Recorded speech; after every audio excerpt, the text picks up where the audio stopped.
नमस्कार आदाब दोस्तों। तो चलिए आज हम फिर लाए हैं देश दुनिया की तमाम छोटी बड़ी ब्रेकिंग न्यूज़। तो खबरों को स्टार्ट करने से पहले आपसे छोटी सी रिक्वेस्ट है दोस्तों, अगर चैनल पर नए हैं तो चैनल को सब्सक्राइब करें, नोटिफिकेशन को ऑन करें और वीडियो को लाइक करें, अपने दोस्तों के साथ ज़्यादा से ज़्यादा शेयर करें। तो आज की सबसे पहली और बड़ी खबर मैं आपको बताएंगे दोस्तों। पेट्रोल, डीजल और एलपीजी सिलेंडर की कीमतों के बढ़ोतरी को लेकर कांग्रेस नेता राहुल गांधी ने केंद्र सरकार पर निशाना साधा है। राहुल ने मंगलवार को ट्वीट करके कहा कि गैस, डीजल और पेट्रोल के दामों पर लगा लॉकडाउन हट गया है। उन्होंने कहा कि गैस, डीजल और पेट्रोल के दामों पर लगा लॉकडाउन हट गया है। अब सरकार लगातार कीमतों का विकास करेगी। महंगाई की महामारी के बारे में प्रधानमंत्री जी से पूछिए तो वो कहेंगे कि थाली बजाओ। ईंधन की कीमतों में वृद्धि के तुरंत बाद विपक्षी दलों ने सरकार पर हमला बोला।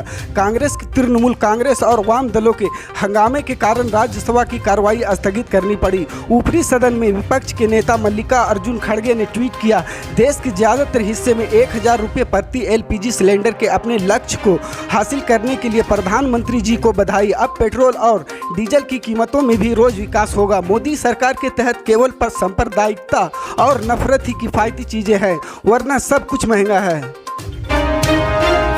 समाजवादी पार्टी के अध्यक्ष और उत्तर प्रदेश के पूर्व मुख्यमंत्री अखिलेश यादव ने दाम में वृद्धि को लेकर सत्तारूढ़ भारतीय जनता दल पार्टी पर निशाना साधा। उन्होंने विधानसभा चुनाव जीतने के बाद महंगाई बढ़ाने का आरोप लगाया। सपा प्रमुख ने बीजेपी के नेतृत्व वाली सरकार को कटघरे में खड़ा करते हुए मंगलवार की सुबह ट्वीट किया, जनता को दिया बीजेपी सरकार ने महंगाई का एक और उपहार। लखनऊ में रसोई गैस सिलेंडर हुआ 1000 के पास और पटना में 1000 के पार। इसी ट्वीट में अखिलेश ने लिखा, चुनाव खत्म, महंगाई शुरू।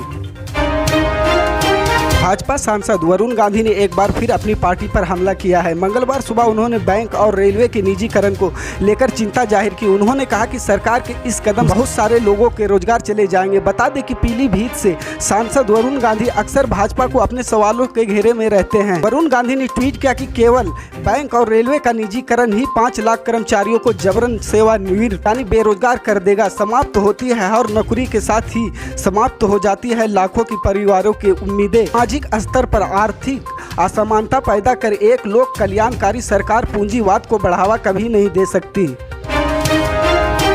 फिल्म द कश्मीर फाइल्स के जरिए एक बार फिर जम्मू कश्मीर के पूर्व मुख्यमंत्री और पीपुल्स डेमोक्रेटिक के चीफ महबूबा मुफ्ती ने केंद्र सरकार पर निशाना साधा। मंगलवार को सांबा एक प्रोग्राम के दौरान महबूबा मुफ्ती ने कहा कि बीजेपी कई पाकिस्तान बनाना चाहती है। महबूबा मुफ्ती ने कहा कि मेरे पिता के चाचा मारे गए, वो चाहते हैं कि पाकिस्तान के साथ लड़ाई हमेशा जारी रहे। वो लोग हिंदू, मुस्लिम, जिन्ना, बाबर, औरंगजेब की बात करते हैं। महबूबा मुफ्ती ने आगे कहा कि बीजेपी एक पाकिस्तान नहीं बल्कि कई पाकिस्तान बनाना चाहती है। आज़ादी के बाद से ही कांग्रेस ने देश को सुरक्षित रखा है और अगर आगे देश की सुरक्षित रखना है तो दोबारा कांग्रेस को सत्ता में लाना होगा।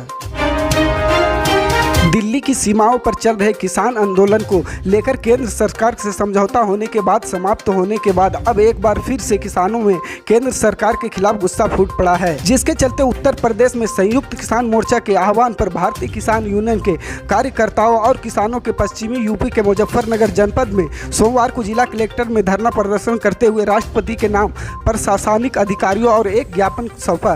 बहरहाल किसानों ने जिला कलेक्टर पर प्रदर्शन करते हुए राष्ट्रपति के नाम अपना एक लिखित ज्ञापन प्रशासन को सौंपकर राष्ट्रपति से जल्द किसानों के सभी मुद्दों पर पूरा करने की मांग की है।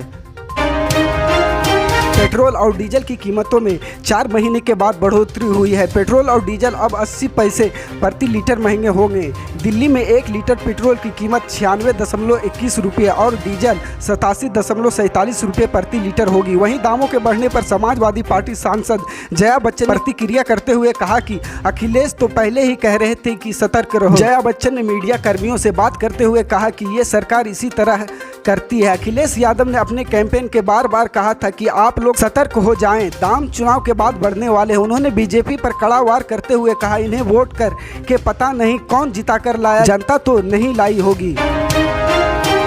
यूपी विधानसभा चुनाव के बाद एमएलसी चुनाव में भी बीजेपी और सपा के बीच सीधी टक्कर दे रही है। दोनों ओर से चुनाव जीतने के लिए पूरी ताकत झोंकी गई है।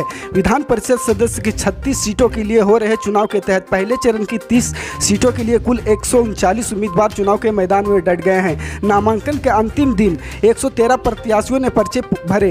यूपी एमएलसी चुनाव में सर्वाधिक 14 उम्मीदवार मेरठ, गाजियाबाद सीट से हैं। बदायूं, हरदोई व अलीगढ़ सीट से केवल 2-2 उम्मीदवार ही चुनाव मैदान में हैं।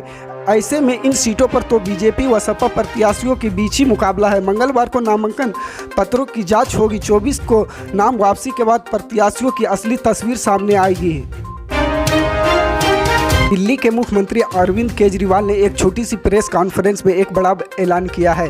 सीएम केजरीवाल ने कहा कि केवल 23 अगस्त को ही शहीद आजम का भगत सिंह का शहादत दिवस है। पिछले साल हमने ऐलान किया था कि दिल्ली में एक ऐसा स्कूल बनाएंगे जहां बच्चों को फौज में भर्ती होने की ट्रेनिंग दी जाएगी और उस स्कूल का नाम शहीद Bhagat Singh armoured forces preparatory school होगा। सीएम केजरीवाल ने कहा कि हम झरोदा कला में 14 एकड़ की जमीन पर शहीद भगत सिंह के आर्मर्ड फोर्सेज प्रिपरेटरी स्कूल बना रहे हैं। इस स्कूल में छात्रों को आर्म फोर्सेज में जाने के लिए ट्रेनिंग दी जाएगी। इस स्कूल में बच्चों के लिए फीस मुफ्त होगी और लड़के और लड़कियों के लिए अलग अलग हॉस्टल होंगे।